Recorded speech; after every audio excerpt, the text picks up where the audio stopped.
Data సెంటర్లకు సంబంధించిన ఒక రహస్యాన్ని విశాఖలో గూగుల్ డేటా సెంటర్ రావడానికి సంబంధించిన రహస్యాన్ని నిన్న లోకేష్ చెప్పుకొచ్చారు. తను లాస్ట్ ఇయర్ గూగుల్కి వెళ్ళారు.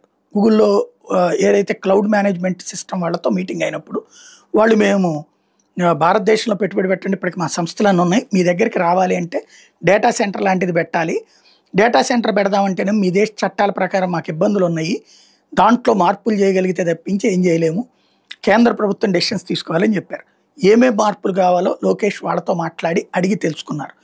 ఆ డేటా తీసుకొచ్చేసేసి ఆ మ్యాటర్తో అశ్విని వైష్ణవ్తో కూర్చున్నారు. అశ్విని వైష్ణవ్కి అవి ఇచ్చి దీన్ని అర్జెంటుగా చేస్తే గూగుల్ వాళ్ళు ఇండియాలోకి వస్తారని చెప్పారు. అశ్విని వైష్ణవ్ మోడీతో మాట్లాడారు.